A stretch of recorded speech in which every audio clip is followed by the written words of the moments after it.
Bible ఉన్నవాళ్ళు Bible తెరవండి. సామెతల గ్రంథం 13వ అధ్యాయము. సామెతల గ్రంథం 13వ అధ్యాయము 11వ వచనాన్ని ఈరోజు ఆ వాక్యాన్ని ధ్యానం చేద్దాం. మోసము చేసి సంపాదించిన ధనము క్షీణించిపోవును, కష్టము చేసి కూర్చుకున్నవాడు తన ఆస్తిని వృద్ధి చేసుకొనును. ఈరోజు నేనేం చెప్పాలనుకున్నానంటే, కష్టము చేసి సంపాదించుకున్నవాడు అంటే కష్టపడేవాడు. కష్టపడేవాడు ఆస్తిని వృద్ధి చేసుకుంటాడు అని వ్రాయబడింది.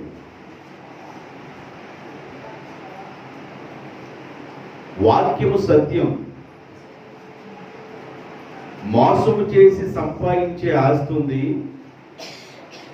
కష్టపడి సంపాదించే ఆస్తి ఉంది. రెండు రకాలుగా ఉన్నాయి.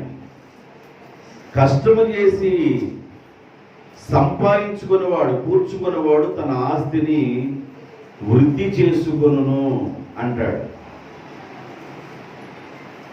మీకేం డౌట్ వస్తుందంటే, ఆ నిద్రపోయేటప్పుడేనయ్యా నేను విశ్రాంతి తీర్చుకుంటుంది. నిద్ర లేచిన దగ్గర నుండి మరలా నిద్రపోయేంత వరకు కూడా నేను కష్టపడుతూనే ఉన్నా. నేనెందుకు వృద్ధిలోనికి రావటం లేదు? వృద్ధిలోనికి రాకపోవడానికి కారణం ఏంటి? టాపీ పని చేసేవాడు అంటాడు, నేను ఉదయం వెళ్ళి సాయంకాలం వరకు కష్టపడుతూనే ఉన్నాను. వ్యవసాయం చేసేవాడు, నేను కష్టపడుతూనే ఉన్నాను. ఉద్యోగం చేసేవాడు, నేను కష్టపడుతూనే ఉన్నాను. ఆయా పనుల్లో నిమగ్నమైన వాళ్ళందరూ ఏమంటారంటే, నేను కష్టపడుతూనే ఉన్నాను, నేను వృద్ధిలోనికి రావటంలా. కారణం ఏంది? నీవు కష్టపడినప్పుడు ఖచ్చితంగా వృద్ధిలోనికి వస్తావని బైబిల్ స్పష్టంగా చెబుతుంది. దానికి ఆధారం ఏంటంటే,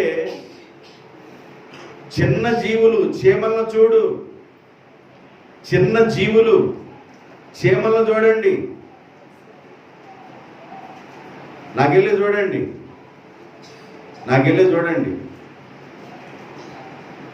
చిన్న జీవులు చీమలను చూడండి. అవి వర్షాకాలం రాబోతుంది అనగా దాని కాలానికి ముందుగానే ఆ వేసవి కాలంలో ఆహారాన్ని సమకూర్చుకోవడానికి ఎంతో ప్రయాసపడతాయి, కష్టపడతాయి. చీమ బరువు కంటే 2 అంతల బరువు మోసింది. చీమ బరువు వేరు, అది మోసే బరువు 2 అంతలు మోసింది. చీమ బరువు చాలా తక్కువ, అది ఎంత బరువు మోసిందంటే 2 అంతల బరువు మోసింది చీమ. అది ఆహారాన్ని తెచ్చుకునేటప్పుడు ఒకవేళ దానికి వల్ల కాకపోతే వేరే చీమలు వచ్చి అలాగా 2 కాళ్ళతో ఈ పక్కన ఒక చీమ, ఆ పక్కన ఒక చీమ, ఈ పక్కన ఒక చీమ, బాగా బలంగా ఉందనుకోండి ఆహారం మొయ్యలేకుండా, ఈ 6 కాళ్ళతో ఆహారాన్ని అలాగ పైకి లేపుకొని ఆ కింద ఉన్న 2 కాళ్ళతో చీమలు ప్రయాణమై అవి ఎక్కడికి తీసుకెళ్తాయంటే తన గిడ్డంగిలోనికి, తన గోడెంస్లోనికి తీసుకెళ్తాయి. ఆహారాన్ని సమకూర్చుకోవడానికి చీమలు చాలా కష్టపడతా ఉన్నాయి. భూమి మీద చీమలు చూసి నేర్చుకోండి. దేవుడు ఏం మాట్లాడతాడంటే, సోమరి చీమలు చూసి నేర్చుకో, చీమలు ఎలా కష్టపడుతున్నాయో అని అంటాడు. నేను సోమరిగా లేనయ్యా, నేను నిద్రపోయేటప్పుడే పడుకుంటున్నాను, కానీ ఆ తర్వాత నిద్ర లేచిన దగ్గర నుండి నేను కష్టపడతానే ఉన్నాను. నేను వృద్ధిలోనికి ఎందుకు రావటం లేదు? సమృద్ధి ఎందుకు కలగటం లేదు? కారణం నాకు అర్థం కావట్లా. కారణం అర్థం కావాలంటే ఈ రోజున వాక్యాన్ని జాగ్రత్తగా విందువుగాక. దేవునికి స్తోత్రం, హల్లెలూయా. కాబట్టి కష్టపడాలి. దేవుడు ఏమన్నాడంటే యోనాతో, యోనా నినివే పట్టణానికి వెళ్ళి నీ వాక్యాన్ని బోధించాలి. 1,20,000 మంది ప్రజలు ఉన్నారు, 120,000 మంది జనాంగం ఉన్నారు అక్కడ. వాళ్ళు నశించిపోవడం నాకు ఇష్టం లేదు. వాళ్ళ మీదకి నా ఉగ్రత రాకమునిపే నీ వెళ్ళి వాక్యాన్ని చెప్పాలి. వాళ్ళ మీదకి నా కోపం రాకమునిపే నీ వెళ్ళి నా మాటలు ప్రకటించాలి. ఒకవేళ నీవు ప్రకటిస్తున్నప్పుడు వారు మనసు మార్చుకొని మారు మనసు పొందితే సరి. ఒకవేళ మనసు మార్చుకొని మారు మనసు పొందకుండా వాళ్ళు ఇష్టానుసారంగా ఉన్నట్లయితే ఆ తర్వాత ఉండే పనిష్మెంట్ ఆ తర్వాత ఉంటుంది. కాబట్టి నువ్వు వెళ్ళి వాక్యాన్ని చెప్పన్నాడు. ఆయన వాక్యాన్ని చెప్పడానికి వెళ్లకుండా, నినివేకి వెళ్లకుండా తార్షీసు వాడ వెళ్తుంటే ఆ తార్షీసు వాడ ఎక్కి ఆ టికెట్ కొనుక్కొని ఆ వాడెక్కి పడుకున్నాడు. వాడు అడుగు భాగానికి వెళ్ళి పడుకున్నాడు. ఎందుకు నినివే పట్టణానికి యోనా సువార్త పనికి వెళ్ళలేదంటే, నినివే పట్టణస్తులు ఎవరు వాక్యాన్ని వినరు. ప్రవక్తల్ని చంపిన పట్టణము నినివే పట్టణం. నినివే పట్టణం మీద శాపం నిలిచి ఉంది. ప్రవక్తల జోలికి వచ్చే పట్టణం అది. వారి పని వాళ్ళు చూసుకోరు, వాళ్ళదేందో వాళ్ళు చూసుకోరు. ప్రవక్తల జోలికి వచ్చే పట్టణం అది. శాపం నిలిచింది ఆ పట్టణం మీద. దేవుని యొక్క ఉగ్రత నిలిచింది. అనేక మంది ప్రవక్తల్ని చంపిన పట్టణం అది. కాబట్టి ఆ పట్టణానికి నేను వెళ్ళను. ఊపిరుంటే ఉప్పుగల్లన్నా అమ్ముకొని బ్రతుకుతానన్నట్లుగా ఈయన తార్షీసుకు వెళ్తున్నాడు. ఎందుకు తార్షీసుకు వెళ్తున్నాడంటే, తార్షీసులో నెమళ్ళు, ఏనుగు దంతాలు, కోతులు, జింకలు, బాతులు అక్కడ స్పెషల్గా దొరుకుతాయి. అవన్నా కొనుక్కొచ్చుకొని ఎక్కడన్నా బిజినెస్ చేసుకుందాం అనే ఉద్దేశంతో వెళ్తున్నాడు.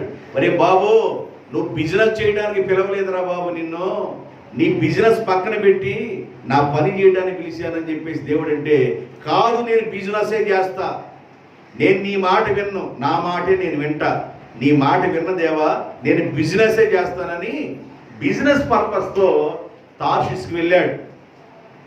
ఈ తార్షీసుకు వెళ్తుంటే మార్గంలో ఏమైందంటే, సముద్ర మార్గంలో సముద్రం ఎవరిది? దేవుంది. ఆకాశం ఎవరిది? దేవుంది. చొక్కలు దేవునివి, చంద్రుడు దేవుంది, సూర్యుడు, సృష్టి యావత్తు దేవుని యొక్క నిర్మాణం. దేవుడు అన్నాడు సముద్రంతో, సముద్రమా నువ్వు లే అన్నాడంతే. సముద్రము అల్లకొల్లాలమైపోతా ఉంది. వాడ ముందుకు వెళ్ళలేకపోతా ఉంది, భయంకరంగా ఉంది. ఆ వాడలో ఉన్న సరుకులన్నీ తీసి నీళ్ళలో పడేశారు. ఎవరు దేవుడికి వాడు ప్రార్థన చేసుకుంటున్నారు. వాడ నావికుడు ఏం చేయాలో అర్థం కావట్లేదు. వాడ బద్దలైపోయేటట్టుంది. ఆ సరుకులు తీసి బయటపడేసే ఆ టైంలో అడుగు భాగంలో నిద్రపోతున్నాడు ఈ యోనా. అక్కడికి వెళ్ళన్నాడు, పోయి నిద్రపోతా, అన్నం తినకలేనే వచ్చిందా నీకు నిద్ర? నీకేమొచ్చింది? తినంగలేనే పడుకుంటావా? నీకేమొచ్చింది? పోయేగాలం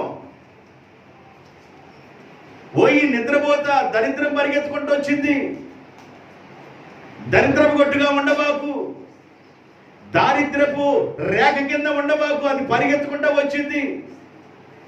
నీవు లేచి నీ దేవునికి నువ్వు ప్రార్థన చెయ్యి.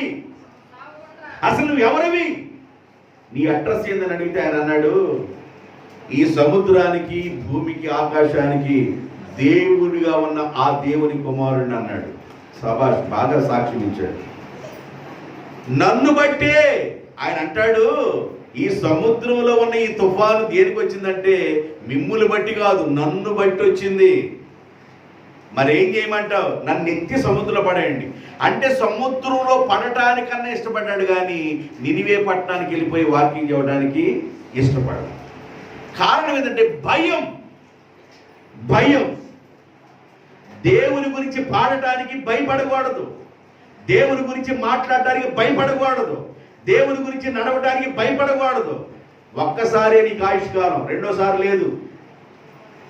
ఒక్కసారే పాట పాడమ్మా, సిద్ధపడ. పాటకి సిద్ధపడేది నువ్వు, పాటకి సిద్ధపడేది ఏంది నువ్వు? ప్రార్థన చేయమ్మా, సిద్ధపడలా. ఏది నువ్వు సిద్ధపడేది? ప్రార్థన. ప్రార్థన సిద్ధపడేది ఏంది? 4 మాటలు ప్రార్థన చేయడానికి సిద్ధపడాలా నువ్వు? 90 మందిని తిడతావే, 90 రకాల తిట్లు అక్కడ సిద్ధపడతలేదే.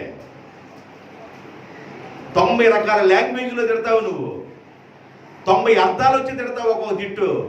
ప్రార్థన చేయడం కుదరదు నీకు, దరిద్ర బ్రాక్ కింద ఉన్నావు నువ్వు. ప్రార్థనలో ఉండడం కుదరదు, పాట పాడటం కుదరదు, ప్రార్థించడం కుదరదు, వాక్యంలో ఉండడం కుదరదు, దేవునితో సాగడం కుదరదు, దేవుని దగ్గరికి బయలుతో వెళ్ళడం కుదరదు.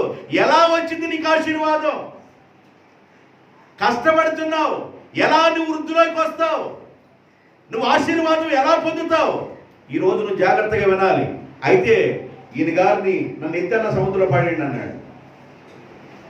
ఆ రోజు పిలాతు కనుక చేతులు కడుక్కొని ఈ నేరం మా మీదను మా పిల్లల మీద ఉండకుండా ఉండాలని చేతులు కట్టుకొని అలాగే యేసుప్రభు సిలువను అప్పగించినట్టుగా యోహానాను అప్పగించేశారు. మాకు అనవసరం అని యోహానాను పాడేశారు. యోహానాను పాడేస్తే దేవుడికి ఎంత పని పెట్టాడు చూడు యోహానా. ఇప్పుడు దేవుడు అన్నాడు, శాప కష్టపడి ఏం చేస్తా రా అన్నాడు. ఇప్పుడు శాప కష్టం వచ్చింది. దేని కష్టం వచ్చింది? తిమింగలం వచ్చేసింది, వచ్చి మింగింది. ప్రయాణం చేసి నువ్వు నినివే పట్టణం దగ్గరికి వెళ్ళి కక్కి సప్రీ బాగు పట పట పట పట కొరికే తర్వాత తను పెడతాను నీకు, ఆయన కొరక బాగు ఆయన తీసుకెళ్ళి అక్కడ కక్కే అన్నాడు. ఆ నాసులో చేప గర్భంలో ఉండి అక్కడ ప్రార్థన చేసుకున్నాడు. ఒక మనిషి ఎప్పుడు ప్రార్థన చేసుకుంటాడంటే అవసాన దశలోనికి వచ్చినప్పుడు ప్రార్థన చేస్తాడు. డాక్టర్ ఈ రోగం తగ్గదయ్యా, ఇక మేము చేతులు ఎత్తేసాం, ఇక మేము చేయగలిగేది ఏమీ లేదు, ఇక ఉంటే ఇక ఆయనే, ఇక పై ఆయన దయ, మేము చేయాల్సినంత చేసామని అన్నారు. ఈ కరోనా కాలంలో చాలా మందికి విపరీతమైన వైద్యాలు చేసి చాలా లక్షలు ఖర్చు పెడితే చివరికి వాళ్ళు చేతులెత్తి మా వల్ల కాలేదని అనేక మంది నెలకు పంపిస్తూ ఉన్నారు శవాల్ని. డాక్టర్లు మా వల్ల కాదని చేతులెత్తినప్పుడు అప్పుడు ప్రభు పాదాలు కొట్టుకొని, దేవా నీవే మా దిక్కయ్యా, నీవే మా కండయ్యా అని ప్రార్థన చేస్తారు. మంచిది, అప్పుడన్నా ప్రార్థన చేస్తారని మంచిది. ఆ టైం రాకమునిపే అసలు అంత కష్టం నాకెందుకు, అసలు అంత బాధ నాకెందుకు? అన్నీ బాగున్నప్పుడే మనం ప్రభు దగ్గరికి వెళుదాం గాక. దేవునికి స్తోత్రం. అన్ని బాగున్నప్పుడే ప్రభు దగ్గరికి నడుచుదుము గాక. చూపు బాగున్నప్పుడే ప్రభు దగ్గరికి వెళుదుము గాక. ఆరోగ్యం బాగున్నప్పుడే ప్రభు దగ్గరికి వెళుదాం గాక. ఈ కాలంలో ఉన్న గుజ్జు తగ్గక మునిపే, కాలంలో ఉన్న మూలుగు పోకక మునిపే ప్రభు దగ్గరికి నడుచుదుము గాక. ఏదో ఒక రోజు మునిగిపోయింది, ఏదో ఒక రోజు ఈ కాళ్ళు స్వచ్ఛపడిపోతాయి, ఏదో ఒక రోజు ఈ కాళ్ళలో ఉన్న నరాల్లో ఉన్న బలం తగ్గిపోతాయి. ఆ రోజున చేసే ప్రార్థన వేరు. అంత బలం ఉన్నప్పుడు నువ్వు ప్రభు దగ్గర కనిపెట్టే బలం వేరు. ఇప్పుడు ఈ తెప్పలు వచ్చేసినాయి యోనాకి. యోనా నాసులో ఉండి చేప గర్భంలో కడుపులో ఉండి ఆ నాసులో చిక్కుకుపోయి అక్కడ ఏడుస్తూ ప్రార్థన చేస్తున్నాడు. ఏమని ప్రార్థన చేస్తున్నాడు? మత్స్యము కడుపులో నుండి యోనా యెహోవాకు ఇలాగు ప్రార్థన చేశాను, దేవా నేను ఈ ఉపద్రవంలో ఉన్నానయ్యా, నేను ఉపద్రవంలో ఉండి యెహోవాకు మనవి చేయగా ఆయన నాకు ఉత్తరం ఇచ్చాను. పాతాళ గర్భములోనికి వెళ్ళి అంత నాకెందుకు? నేనేమంటానంటే పాతాళ గర్భంలోకి వెళ్ళి అంత నాకెందుకు?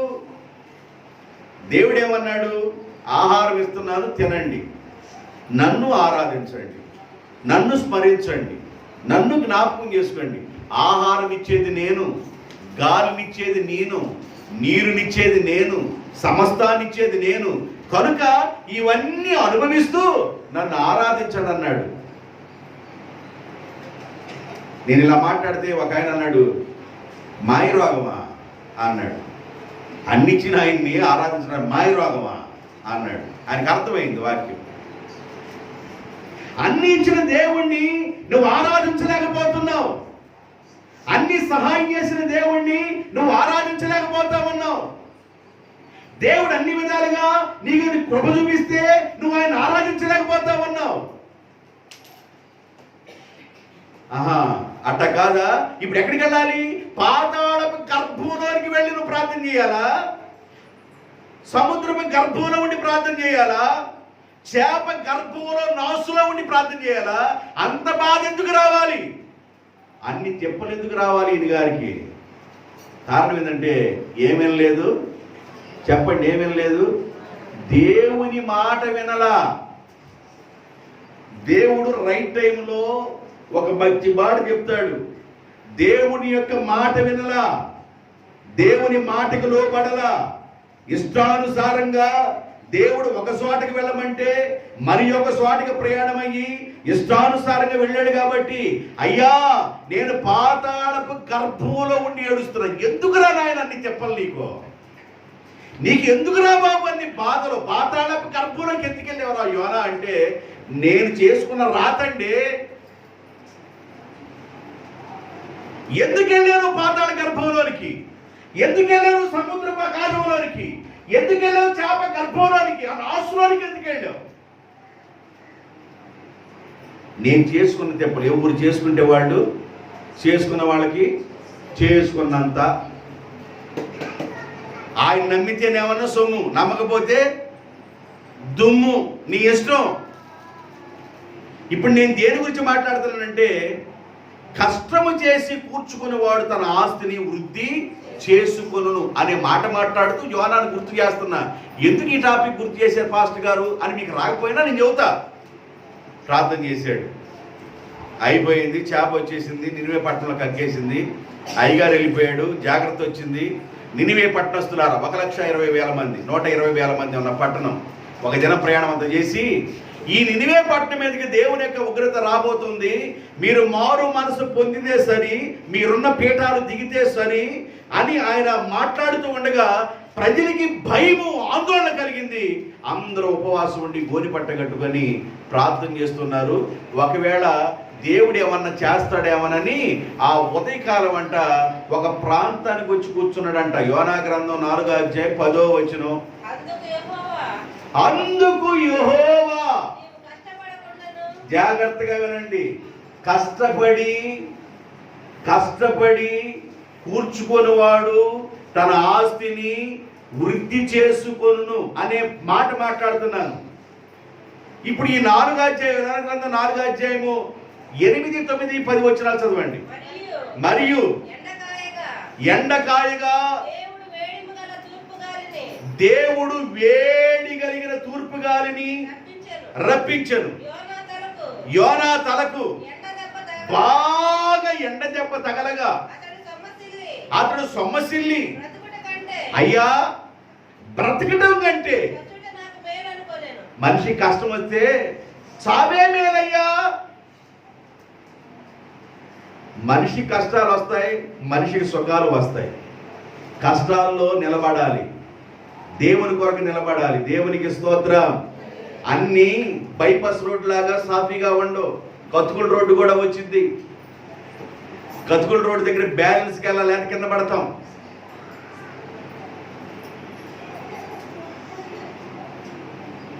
బాగా ఎండ వచ్చింది.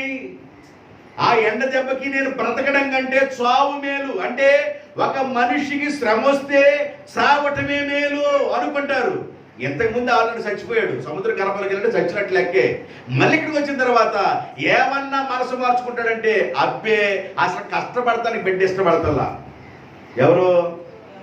యోనా కష్టపడతానికి ఇష్టపడతల్లా. ఆ మధ్య ఒక ఆమందంట, అమ్మ రావే అట్లు పెనము తేవే అందంట. దుప్పటి ముసుగేసుకొని పైనుంచి కిందకు పడుకుంది. అమ్మ రాలేనే, అట్లు పెనము తేలేనే అంది. ఏం మాయరోగం అంది. మాయరోగం వచ్చింది అంది. అమ్మ రావే కాస్త నీళ్ళన్నా తీసుకురావే అంది. అమ్మ రాలే, నీళ్లు కూడా తీసుకురాలేను అంది.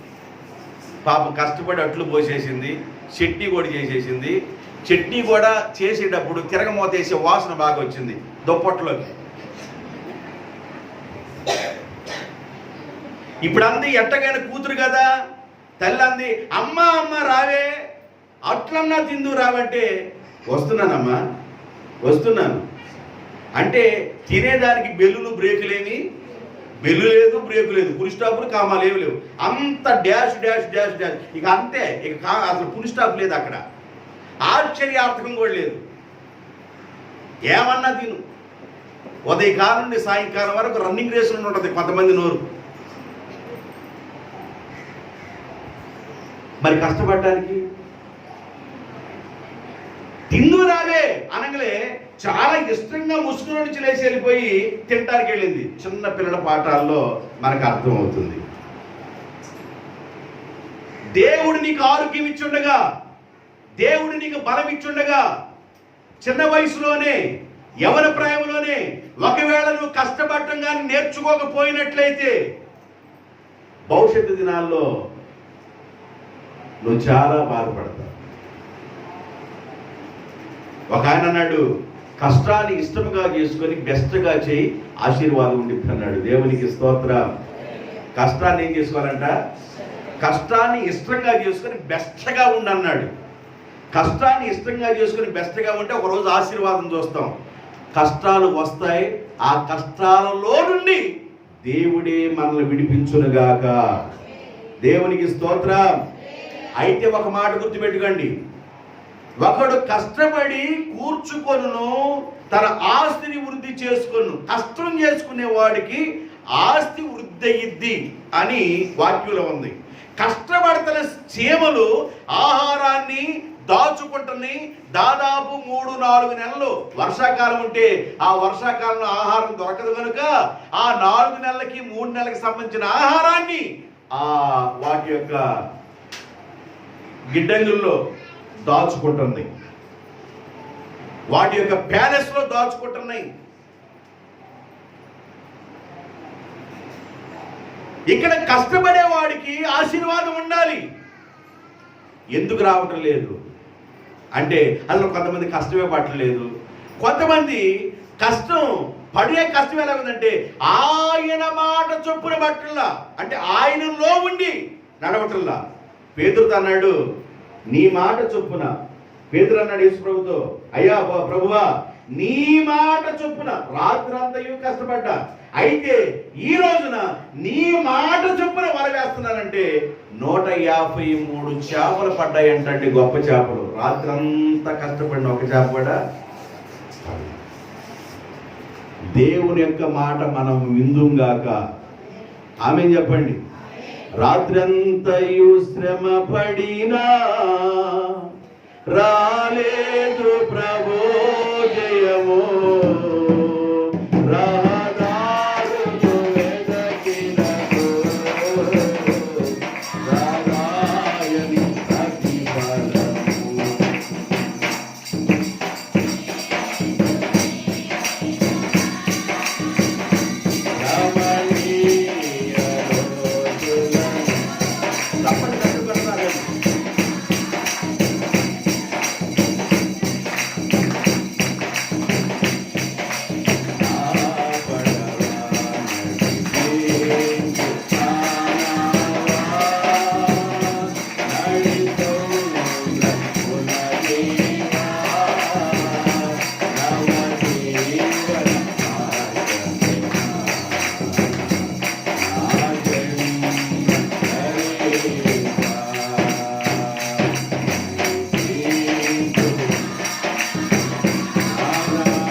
నేను కష్టపడ్డానయ్యా, నా కష్టంలో నువ్వు లేవు, అందుకే రాత్రి శ్రమ పడినా కూడా ఒక చేప కూడా దొరకల.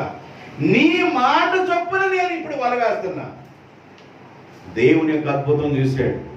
అయితే ఈ అయ్యగారు నాసులోకి వెళ్ళిన, యోనా గారు నాసులోనికి వెళ్ళిన, సముద్రపు గర్భంలోనికి వెళ్ళిన, పాతాళపు గర్భంలోనికి వెళ్ళిన, అక్కడుండి ప్రార్థన చేస్తే దేవుడు విడిపించి నినివే పట్టణం తీసుకొచ్చి వాక్యం చెప్పిస్తూ ఉంటే కాస్త ఎండొచ్చిందంట. ఏమొచ్చింది? ఎండొచ్చింది. ఒక మనిషి కష్టాన్ని పడలేరు, ఓర్చుకోలేరు, బాధను ఓర్చుకోలేరు. చిన్న బాధ, చిన్న కష్టం వస్తే ఓర్చుకోలేరు. ఈ కష్టాలన్నీ మాకే రావాలా, ఈ బాధలన్నీ మాకే రావాలా, ఈ గోదలన్నీ మాకే రావాలా అని చాలా ఫీల్ అవుతూ ఉంటారు. ఈయనకి ఎండ వచ్చింది. ఈ ఎండ ఎలాగుందయ్యా అంటే ఇక చచ్చిపోదాం ఈ ఎండకి. చదవండి. అప్పుడు దేవుడు ఈ సొర చెట్టును గురించి ఏమయ్యా ఏమయ్యా సొర చెట్టు కాస్త నేడిచ్చింది, అది ఎండిపోయింది. ఈ సొర చెట్టును గురించి నీవు కోపపడటం న్యాయమా? ఆ సొర చెట్టు కూడా అంట ఒక రాత్రి అంట వచ్చింది, తెల్లారిపాటి చెట్టు వచ్చేసి ఎండ రాకముందే నీడొచ్చింది. అది ఒక పూట ఎండిపోయింది. ఎండిపోతే ఎండ వచ్చేసింది. ఆయన అంటాడు, ఇక నేను చచ్చిపోవటం బెస్ట్, నీడ లేదు, నాకేం లేదు, నీడ లేదు, నేను బ్రతకడానికి నీడ లేదు, నేను బ్రతకడానికి ఆధారం లేదు, నేను చనిపోవటం బెస్ట్ అనుకుంటున్నాడు. దేవుడు అన్నాడు, ఈ సొర చెట్టు గురించి నీవు కోపించుట న్యాయమా అని యోనాను అడగగా, యోనా ప్రాణము పోవునంతగా కోపపడటం న్యాయమే. అసలు చూడండి, ఆయన మాట తీరు చూడండి. ప్రాణం పోయినంతగా కోపపడటం న్యాయమేనయ్యా. ఎండలో ఏడ కూర్చోమంటావు? ఎంత సొరచెట్టు ఉన్నట్టుగా ఉండి ఒక్కసారిగా మలబలం మాడిపోయింది, అసలుకి నాకు న్యాయమే ఇది, కోపడతావు అన్నాడు. చదవండి కింద. అందుకు దేవుడు, జాగ్రత్తగా వినండి, ఇది పాయింట్, లింక్ పాయింట్ ఇది.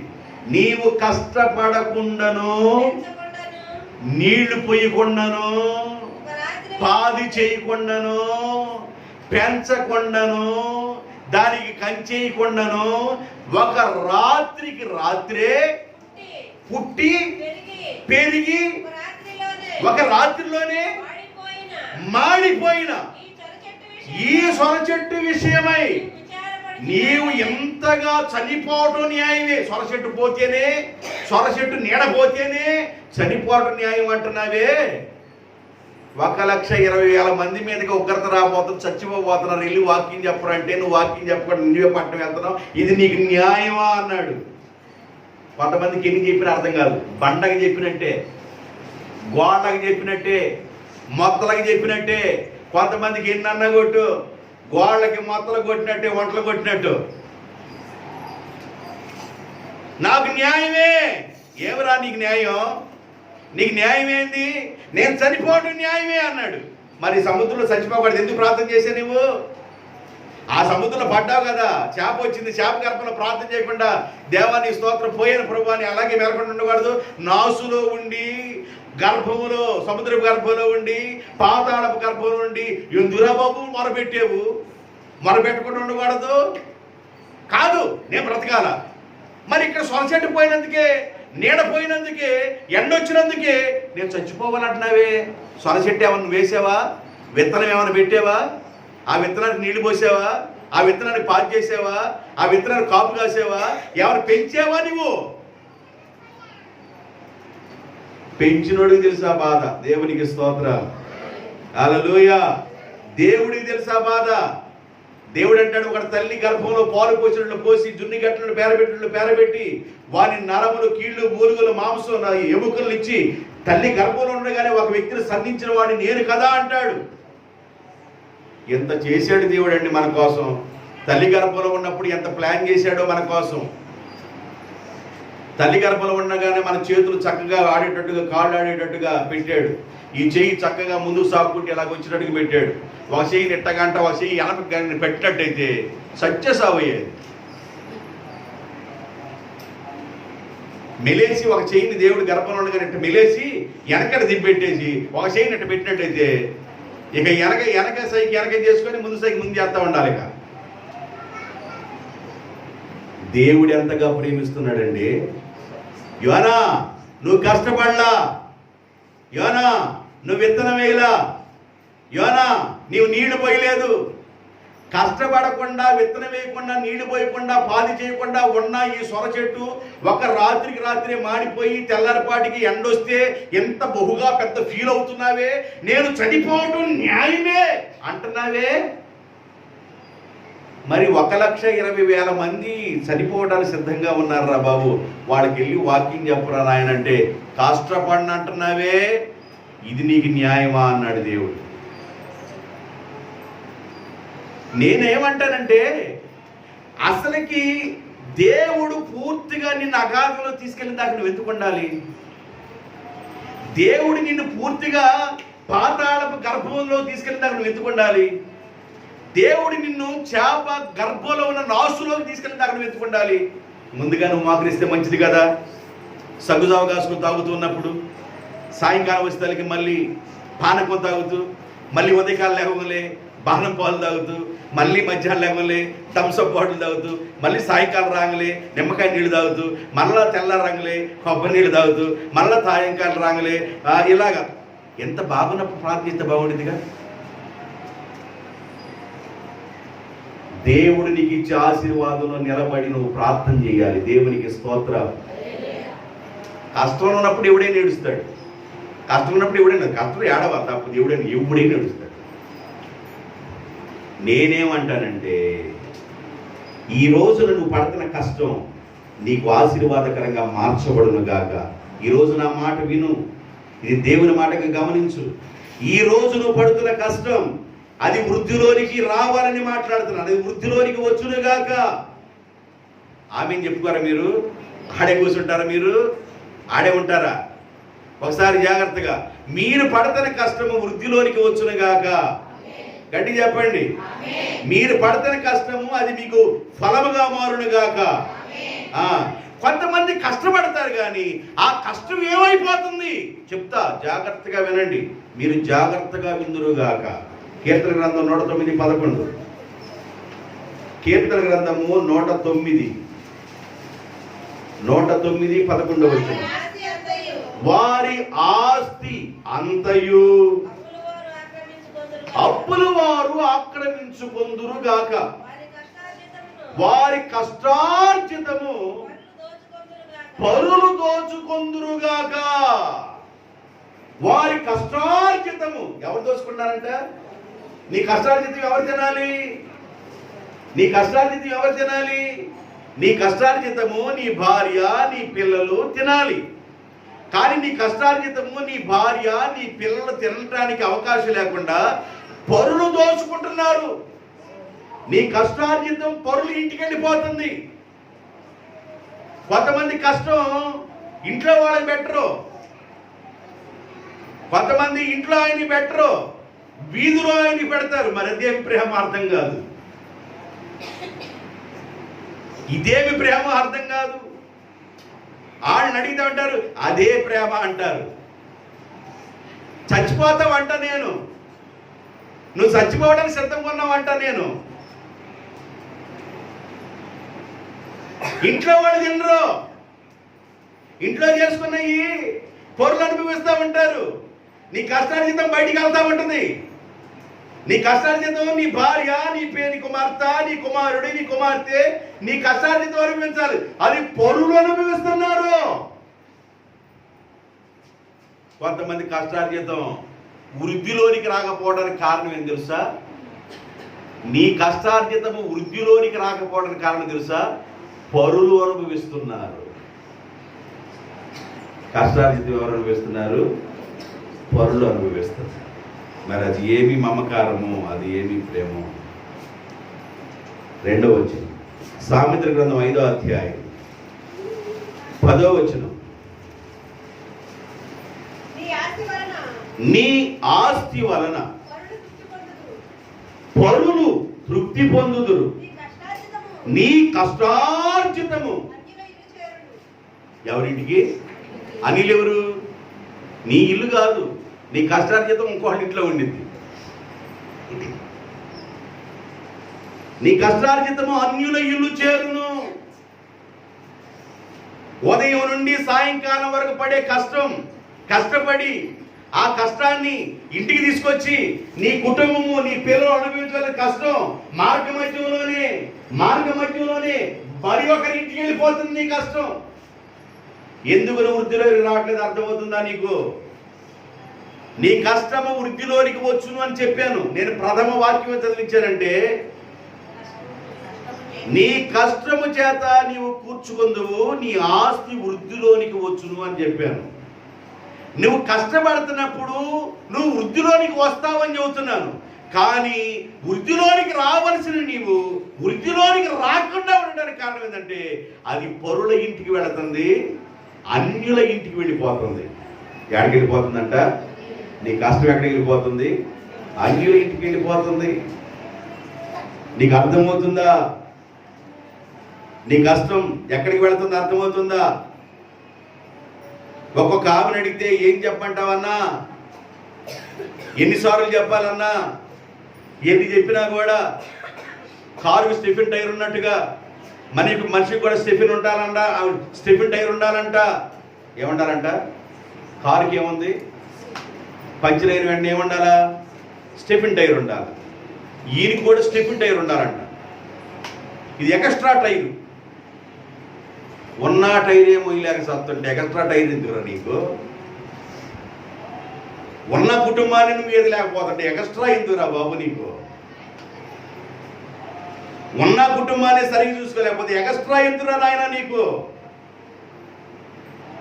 ఎక్స్ట్రా ఎందుకమ్మా నీకు? నీవు వృద్ధిలోనికి రాకపోవడానికి, నువ్వు ఆశీర్వాదం పొందకుండా ఉండటానికి ఎంత కష్టపడుతున్నా, నిద్ర లేచిన దగ్గర నుండి మరలా నిద్రపోయేంత వరకు నువ్వు ఎంత కష్టపడుతున్నా ఆ కష్టము నిలవలేకుండా ఉండటానికి కారణం ఏంటంటే, మొదటి కారణం దేవుని మాట వినకపోవటం. యోనా ఎగ్జాంపుల్. రెండవ కారణం, నీ కష్టార్జితం అన్యుల ఇంటికి వెళ్ళిపోతుంది. ఇంటికి రాకుండా ఎవరింటికి వెళ్ళిపోతుంది? అన్యుల ఇంటికి వెళ్ళిపోతుంది. దానివల్ల కూడా నీ కష్టము వృద్ధిలోనికి రాదు.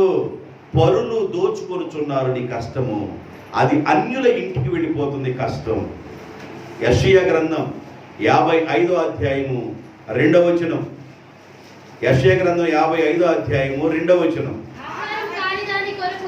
ఆహారము కాని దాని కొరకు. చాలా జాగ్రత్త వినండి, కొన్ని నిమిషాలు చెప్తాను, అమూల్యమైన మాటలు కొన్ని విషయాలు చెప్తాను. ఆహారము కాని దాని కొరకు మీరు ఎలా డబ్బులు ఇస్తున్నారు? సంతుష్టి కలుగు చేయు దాని కొరకు మీ కష్టార్జితమును ఎందుకు వ్యయపరుస్తున్నారు? నా మాట జాగ్రత్తగా ఆలకించండి. నా మాట మీరు జాగ్రత్తగా వింటే మంచి పదార్థాలు మీరు భుజిస్తారు.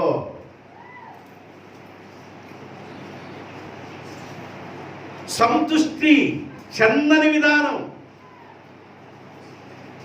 ఈ కష్టం ఏమైపోతుందంటే మీ కష్టార్జితం వ్యయమైపోతుంది. ఆహారము కాని దాని కొరకు ప్రయాసపడుతున్నారు, వ్యయమైపోతుంది. నా మాట వినండి, సమృద్ధైన ఆహారం తింటారు మీరు అన్నాడు. దేవునికి స్తోత్రం. ఇజ్రాయేల్ ప్రజలు 430 సంవత్సరాలు వారి బానిసలుగా ఐగుప్తు దేశంలో ఉన్న తర్వాత దేవుడు మోషేని పంపించి, అహరోనును పంపించి వారిని విడిపించి, ఎర్ర సముద్ర పాయలు చేయించి, ఇలాగ మారానీళ్ళు మధురముగా మార్చి, బండలో నుండి జలమిచ్చి, దేవుడు ఆకాశం దేవదూతలు తినే ఆహారం పెట్టి వాళ్ళు నడిపిస్తూ కానానికి తీసుకువెళ్ళిన తర్వాత దేవుడు ఏమన్నాడంటే, ప్రియులారా, ఇప్పుడు వరకు చాలా కష్టాలు పడ్డారు, 430 సంవత్సరాలు వెట్టి చాకరీ చేశారు, చాలా బాధలు అనుభవించారు. అయితే బాధల్లో నుండి, కష్టాల నుండి విడిపించిన దేవుడిగా ఉన్న నన్ను జ్ఞాపకం చేసుకోండి.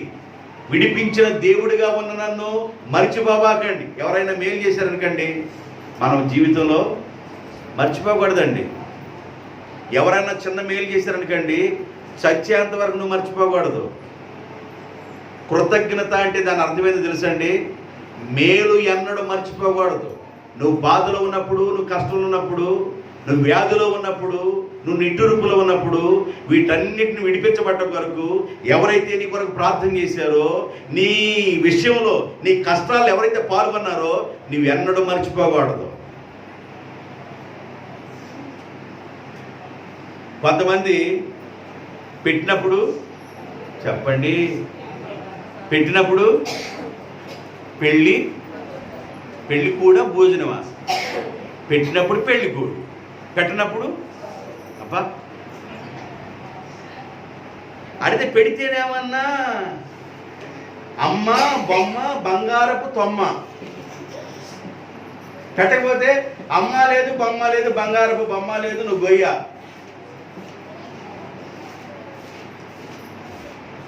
ఏమండి, దేవుని ఆశీర్వాదం నీ మీదకి వచ్చునుగాక. దేవుడు నిన్ను బ్లెస్ చేయాలి, దేవుడు నిన్ను ఆశీర్వదించాలి. ఇక్కడ ఏమంటాడంటే ఆహారము కాని దొరకు కాని దాని కొరకు ఎందుకు నీ కష్టార్జితాన్ని వ్యయం చేస్తున్నావు? కడుపు తింటే వచ్చింది కదా, అది ఆహారం కాదు కదా. ఆహారం కాని దాని కొరకు నీ కష్టాన్ని వినియోగిస్తున్నావే. ఎలా నువ్వు వృద్ధిలోనికి వస్తావు? ఎలా ప్రయోజనం అవుతావు? దేని కొరకు ఖర్చు పెట్టాలి, దేని కొరకు ఖర్చు పెట్టకూడదు, ఇది నీకు అర్థమవుతుందా? అయితే ఇక్కడ ఏమంటాడంటే నా మాట విను, నా మాట వింటే నీవు ఆశీర్వాదకరమైన ఆహారాన్ని తింటావు. దేవునికి స్తోత్రం. ఇజ్రాయిలు నా మాట వినయ్యా, 430 సంవత్సరాలు బాధలు పడ్డావు, ఇప్పుడు నా మాట విను. నా మాట వింటే ఈ కానానులో పాలు తేళ్లు ప్రవహించు ఈ దేశంలో సమృద్ధైన ఆహారం నేను మీకు ఇస్తాను. కడుపారా తినండి, మనస్ఫూర్తిగా తినండి. మనస్ఫూర్తిగా తిన్నప్పుడు ఎట్లా తింటారు? మనస్ఫూర్తి తిన్నప్పుడు ఎట్లా తింటారు? ఇష్టంగా తినేటప్పుడు ఎట్లా తింటారు? నాలిక పైన టేస్ట్ చూస్తూ ఉంటుంది, టపా టపాలాడుతూ ఉంటుంది.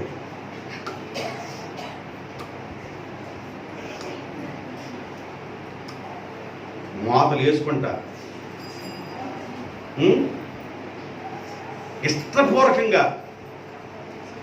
కొంతమంది నవలు కూడా నవట్లా చేసుకోవటం, సిక్సరో బౌండరీ దాటిపోయింది, కొట్టో ఎట్ట పెట్టి. కొంతమంది నవ్వుతారు, ముద్ద నవ్వాల్సిన అవసరం లేదు. నవలు కూడా ముందుగానే దాన్ని ఏం చేస్తారంటే అన్నాన్ని మెతుకులు ఉన్న అన్నాన్ని మెత్తగా పిసికేసి ముందుగానే, ఎందుకు అనవసరంగా లోపల మిషన్ పని చేయటం, మిషన్ పని చేయడం అవసరమా? మనం చెయ్యొద్దు కాబట్టి మెత్తగా చేయటం. ఇక అక్కడే అది పప్పుచారు అనుకోండి, చేయటం కొడతాయట, సిక్సర్ మీద సిక్సర్ కొడతాయి. లోపల మిషన్ నీకు ఎందుకు అమ్మ బాధ, నేను పని చేస్తున్నాను కదా అన్నాడు. కడుపార తినండి, అయితే నన్ను మర్చిపోవద్దు. దేవునికి స్తోత్రం. హల్లెలూయా. నీవు నన్ను మర్చిపోవద్దు. నీకు సహాయం చేసిన వాళ్ళని, ఆహారం పెట్టిన వాళ్ళని నువ్వెన్నడూ మర్చిపోకూడదు. అయితే ఇక్కడ ఏం రాయబడిందంటే కొందరు కష్టార్జితం పరులు దోచుకుంటున్నారు, కొందరు కష్టార్జితం అన్యులు చేరుతుంది, కొందరు కష్టార్జితం వ్యయమైపోతూ ఉంది.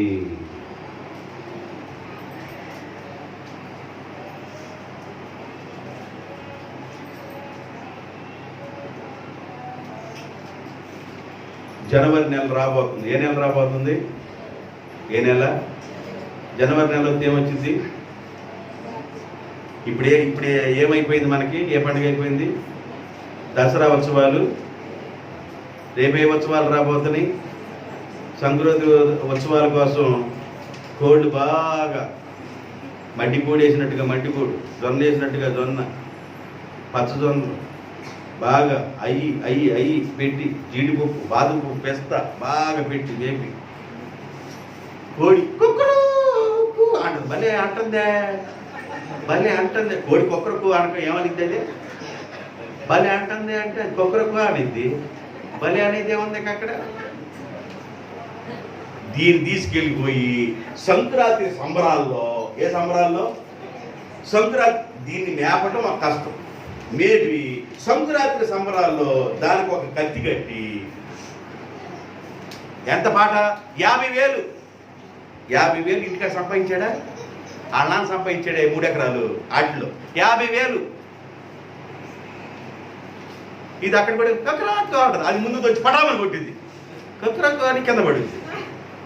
ఇప్పుడు ఎంత పోయినాయి? పెంచిన దానికి ఎంత పోయినాయి? పెంచి పెట్టి పెట్టి దాన్ని పెంచి దాదాపు 30-40,000 పెట్టారు ఒక పుంజుకి.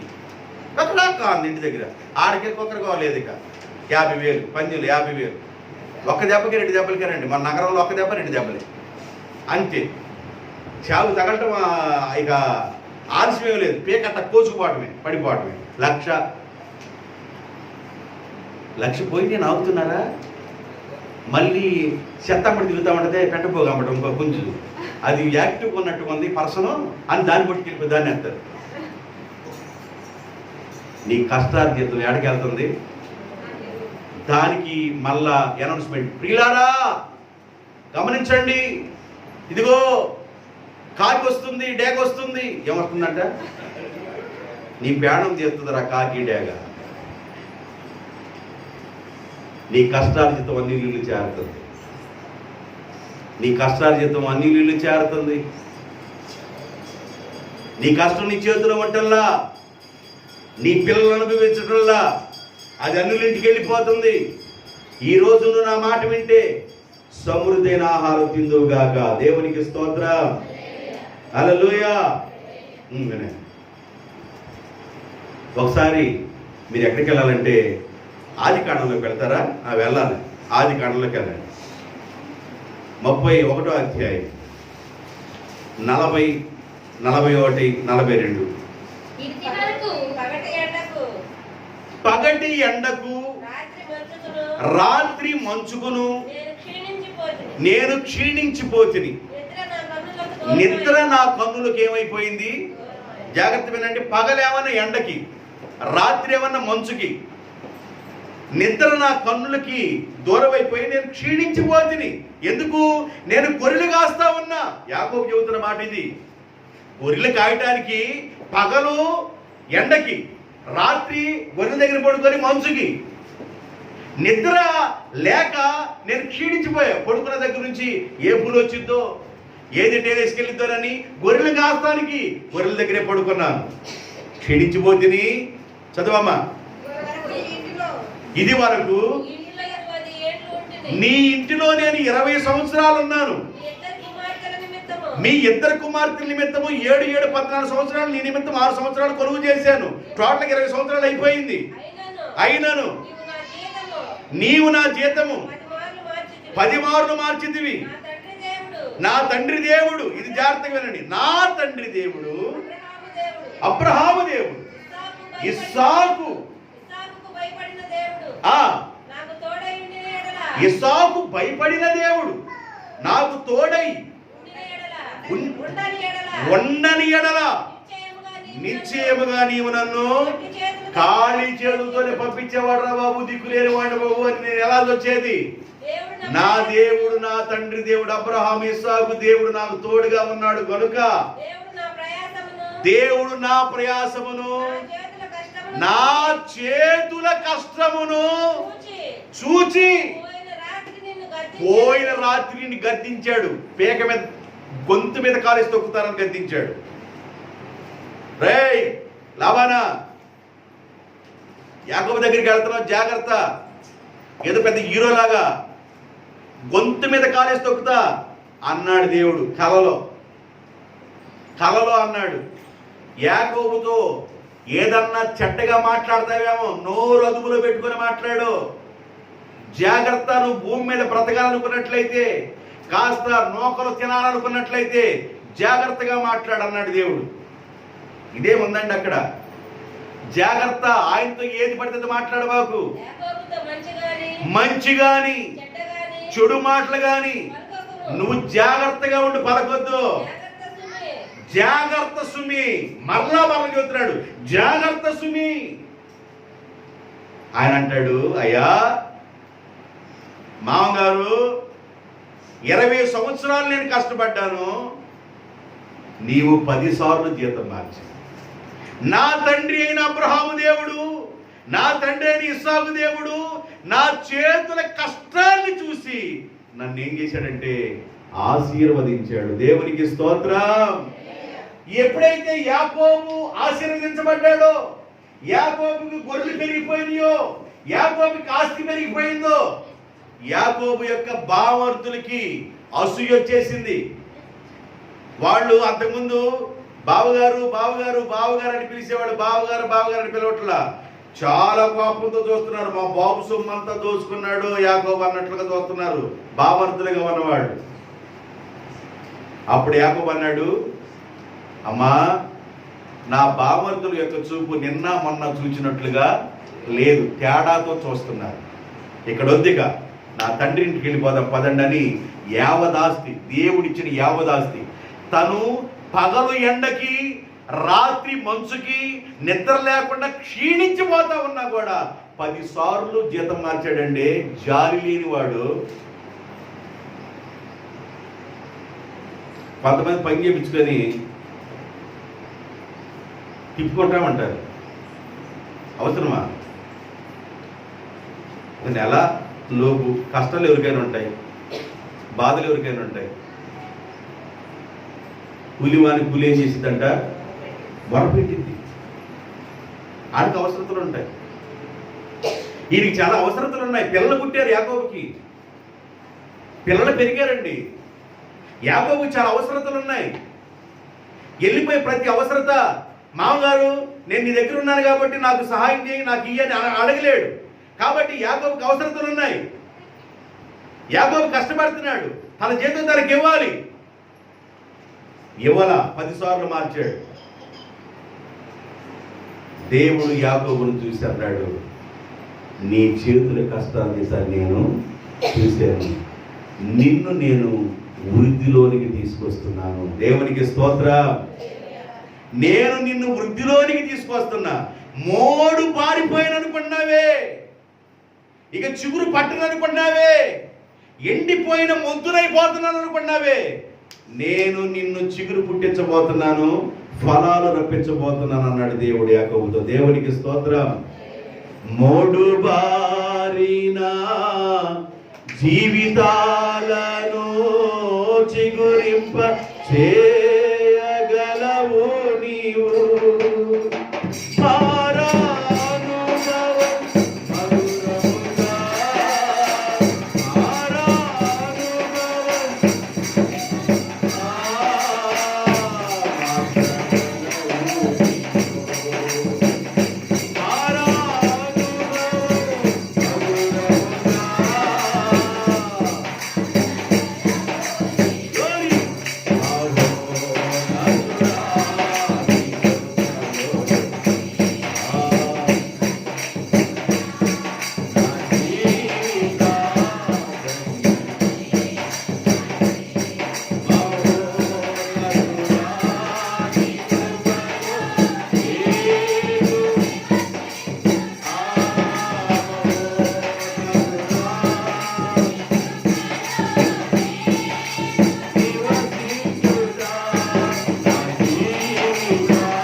ఇక నేను ఫలించలేను, నేను అభివృద్ధి పొందలేను, ఇక నేను చిగురించలేను, నా మొద్దు కూడా ఎండిపోయే స్థితిలో ఉండిపోయిందని నిరాశలో ఉన్నామేమో.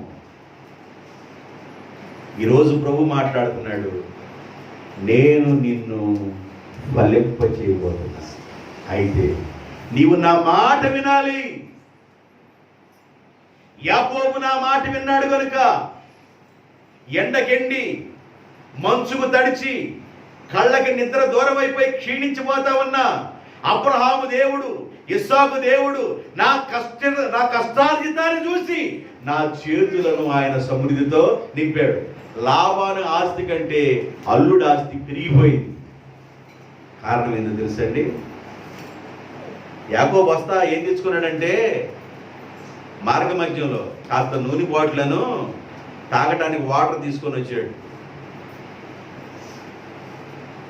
అరే ఈ ఊరంతా ఏమి లేకుండా వచ్చారో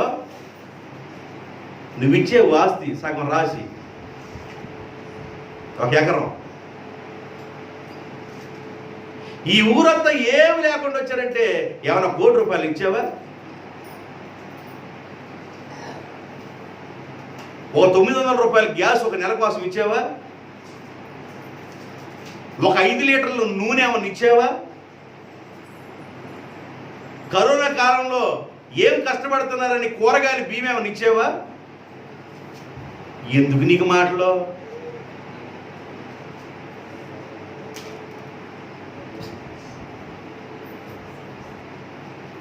మన నరసాయపాలెం వెళ్తే మా అక్కోడు చెబుతున్నారు, కండ వేసుకొచ్చాడయ్యా పైన. కండ వేసుకొస్తే ఏం జరిగింది అక్క? వాళ్ళ పిల్లల్ని దేవుడు ఆశీర్వదించాడయ్యా అన్న. దేవునికి స్తోత్రం, హల్లెలూయా. ఆశీర్వదించే దేవుడు, వర్ధిల్ల చేసే దేవుడు, విస్తరింపజేసే దేవుడు. యాకోబు ఒట్టి చేతులతోనే మామగారి దగ్గరికి వెళ్ళాడు. మామగారి దగ్గర నుంచి వస్తూ మామగారి దగ్గర లేనంత ఆస్తి యాకోబుకి దేవుడు ఇచ్చాడు. కారణం ఏంటంటే యాకోబు ఒకే మాట అంటాడు, 20 సంవత్సరాలు నా చేతులు కష్టపడ్డాయి. 20 సంవత్సరాలు నా చేతులు కష్టపడ్డాయి. నా చేతులు చూడండి, నా కాళ్ళను చూడండి, నిద్ర దూరం అయిపోయింది, ఎండకెండాను, రాత్రి మంచుకు తడిసిపోతా ఉన్నాను, నా కన్నులకు నిద్ర దూరం అయిపోయింది.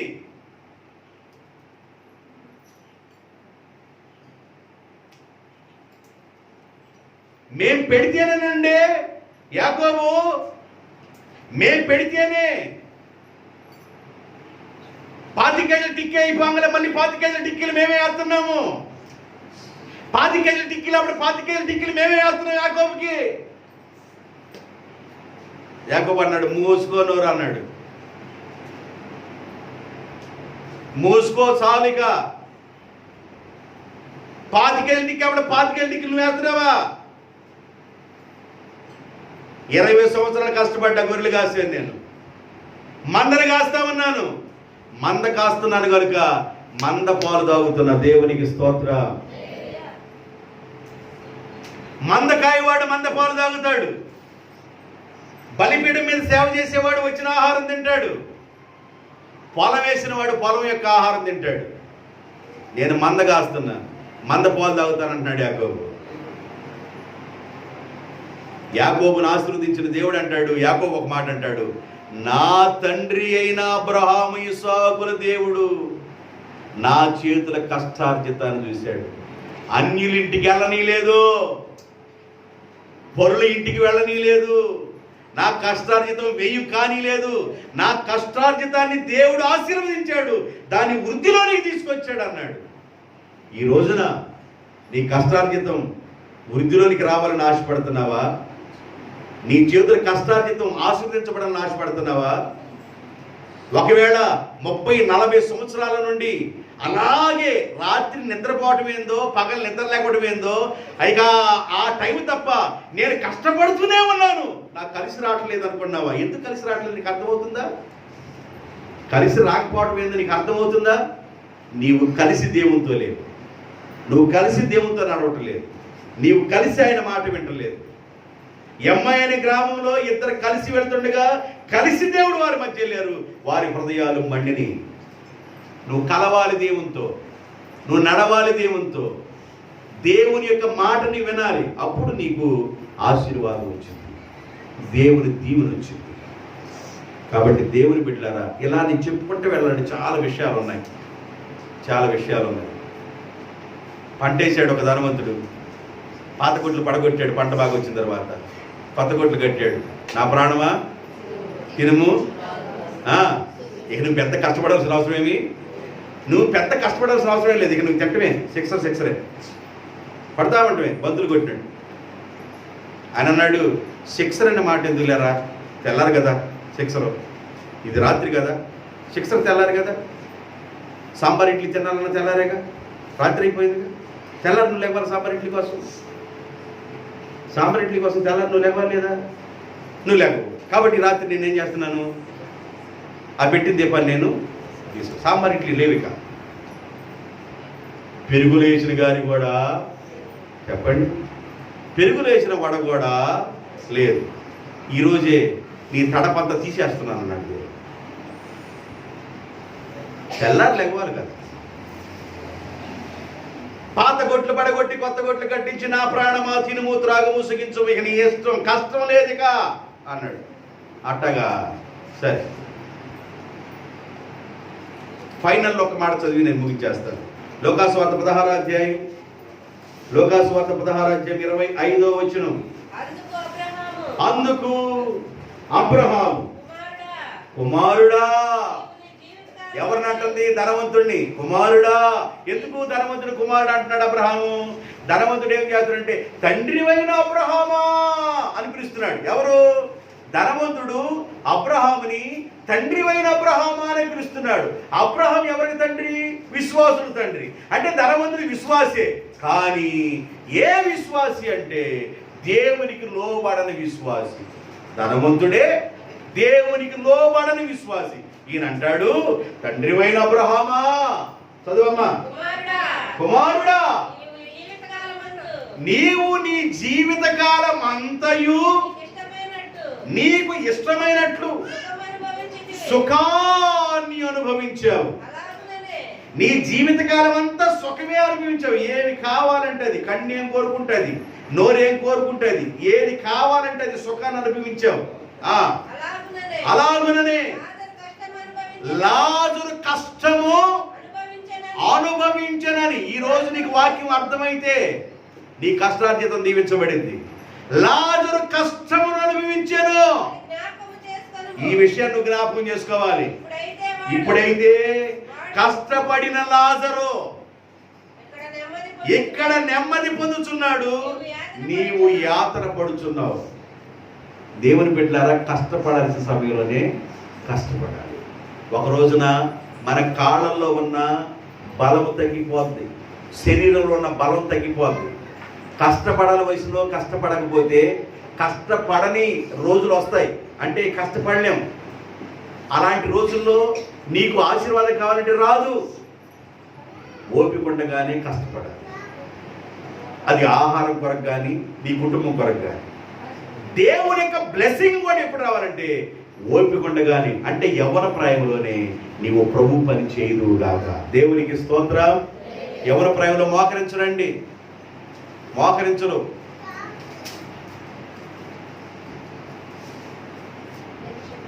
ఒక్క 2 మొక్కలు కానీ అన్నం తినేటప్పుడు తగ్గిందనుకో, ఎంత మాంసం తెచ్చుకోవాలి తెలియదా మీకు? ఎంత తెచ్చుకోవాలి తెలియదు? తినే వయసులో కూడా పెట్టరా మీరు? ఏం మనుషులు మీరు? 2 జాయింట్లు తగ్గిపోతే నేను ఎంత తగ్గిపోయినట్టు? అంటే 2 జాయింట్లు తగ్గితే నువ్వు తగ్గిపోతా. మరి జాయింట్లు పెట్టి మేపుతున్నప్పుడు నువ్వు దేవుని విషయంలో ఎలా కష్టపడుతున్నావు? అమ్మ చదువుకో, అమ్మ కొంచెం చదువుకోరా. చదువుతున్నా మమ్మీ, సెల్ ఫోన్ బుక్లో పెట్టుకుని చదువుతున్నాను మమ్మీ. అమ్మ చూడనప్పుడే సెల్ ఫోన్ చదువుతాం, అమ్మ చదువుతున్నప్పుడు బుక్ చదువుతాం, అమ్మ చూడనప్పుడు సెల్ ఫోన్ చదువుతాం, అమ్మ చదువుతున్నప్పుడు బుక్ చదువుతాం. ఏమి మాట్లాడుతున్నా, ఏమో టైప్ చేస్తున్నాం అర్థం కాకపోతున్నాయి. ఇదే బడ్జెట్లో ఉంటుంది. మెట్ల హాస్పిటల్కి వెళ్ళాల్సి వస్తున్నా టైం రాబోతున్నాయి. బుక్లో సెల్ ఫోన్ ఎందుకు? చాలామంది లైఫ్ పాడు చేసుకున్నారు. చాలామంది లైఫ్ పాడు చేసుకున్నారు. ఈ రోజున దేవుడు ఈ స్థితిలో ఉంచడానికి కారణాన్ని కష్టం లేకపోవాలా. మీరు అనుకున్నట్టుగా ఏందో చెమ్ములు శాట్లు కొమ్మరిచ్చి బొమ్మరిచ్చి దెమ్మరిచ్చామనుకున్నారేమో. కష్టం లేకపోవాలా. పగల మోకరిస్తే సాయంకాలం పిల్లలు వచ్చినప్పుడు మోకాళ్ళ మీద నుంచి లేచేవాడిని. లేకపడ్డ దినాలు ఉన్నాయి. 2 గంటల మోకాళ్ళ మీద ఉండు, చారు నీళ్లు దిగుతాయి నీకు. 2 గంటల ఈ మోకాళ్ళు రా రుస్తుగా నా దగ్గరికి. 2 గంటల మోకాళ్ళి. ఉదయం పిల్లలు స్కూల్కి బుక్స్ తీసుకుని వెళ్ళిపోతే సాయంకాలం బుక్స్ తీసుకొని వచ్చేదానికి అప్పటికి మోకాళ్ళ మీద ఉండేవాడిని. భోజనాలు వస్తూ ఉండేవి. భోజనాలు పక్కన టేబుల్ మీదే ఉండేవి. భోజనం ఫుల్గా అందరం పెట్టేటప్పుడు 4 ఇడ్లీ 100 రోజులు ఉండు. 10 రోజులు ఉండు 4 ఇడ్లీతో, 10 రోజులు ఉండు నీళ్ళతో, 10 రోజులు ఉండు మజ్జిగతో, అసలు నీళ్ళు లేకుండా ఉండు, రాన దగ్గరికి. కష్టం లేకుండానే రూపాలు వచ్చినాయి ఏంది?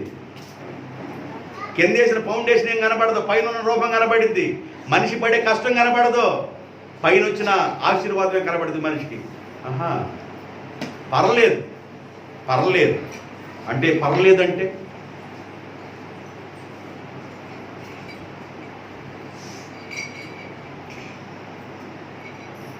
యాకోబుని ఆశీర్వదించిన దేవుడు నిన్ను కూడా ఆశీర్వదించును గాక. దేవునికి స్తోత్రం. నీవు ప్రార్థన చేయాలండి. దేవుడండి నిన్ను దీవించేది. ఇది గుర్తుపెట్టుకోండి. నీ తల్లి నీ తండ్రి నీకు ఇచ్చే దీవెని కంటే కూడా దేవుని యొక్క దీవెన నీ మీదకి రావాలి, దేవుని దయ రావాలి. బైబిల్ చెబుతుంది యేసు ప్రభు గురించి కూడా, ఆయన మనుషుల దయందును దేవుని తండ్రి దయందును ఆయన వర్ధిల్లెను. ఒక మనిషి వర్ధిల్లాలి దేవుని దయలో. దేవుని దయ ఒక మనిషి మీదకి ఎప్పుడు వచ్చింది? మరియమ్మ మోకరించి ప్రార్థన చేస్తుంది, చాలా మంది కూడా మోకరించి ప్రార్థన చేస్తున్నాడు, పుణ్యాత్ముడు రక్షకుడు నా గర్భం నుంచి రావాలని.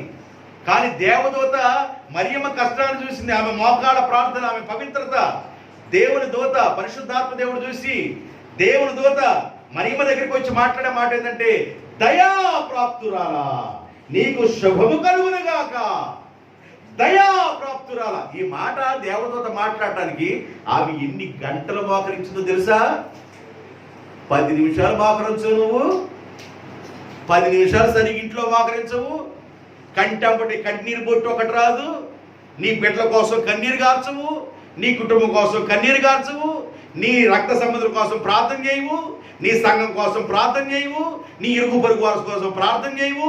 ఆశీర్వాదాలు దెమ్మరించండి ఎలా వస్తాయి? వాకాల అనుభవం ఉందా? ప్రార్థన అనుభవం ఉందా? అసలు ప్రార్థన అనుభవం ఉందా?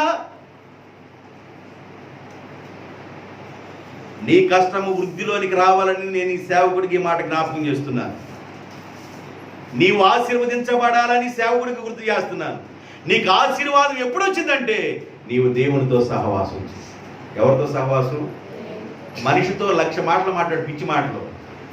చివరిలో చేరేది ఏంటంటే అన్ని మాట్లాడుకున్న తర్వాత ఆయన ఆమెకు ఏమవుతుంది?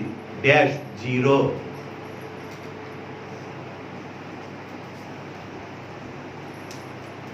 బైబిల్ ఎందుకని అంటున్నా, రాముడి చేత ఏమైనా జరిగింది ఎందుకనాలి అన్నీ.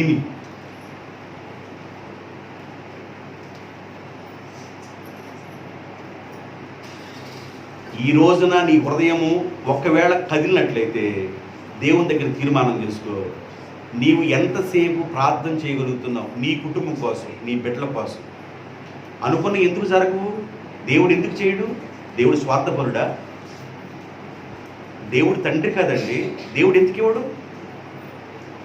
సహాయం చేస్తాడు. నిజంగా నీ దగ్గరే ఉంది, ప్రభులంతా నీ దగ్గరే ఉంది, లోపమంతా నీ దగ్గరే ఉంది. నువ్వు పరిశీలన చేసుకుని నువ్వు ప్రార్థన చేయగలిగితే నీ చేతుల కష్టార్జితం ఆశీర్వదించబడి. యాకోబు అన్నాడు, నా చేతుల కష్టార్జితాన్ని నా దేవుడు ఆశీర్వదిస్తాడు. ఇలాంటి ఆశీర్వాదాలు నీ మీదకి వచ్చి నీ కష్టార్జితం నీ ఇంట్లో నిలిచి నీ బిడ్డలు నీ కుటుంబం నీ కష్టార్జితం అనుభవించుదురు గాక. అందరూ మోకరించండి, ప్రార్థన చేద్దాం.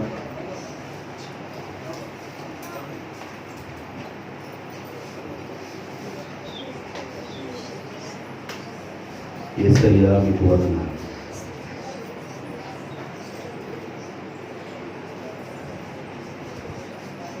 యేసయ్యా మీకు స్తోత్రం స్తోత్రం స్తోత్రం స్తోత్రం స్తోత్రం.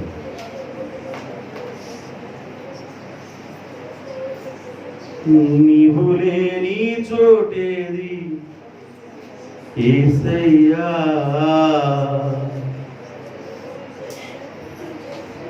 నేదాగి క్షణముండలేనయ్యా.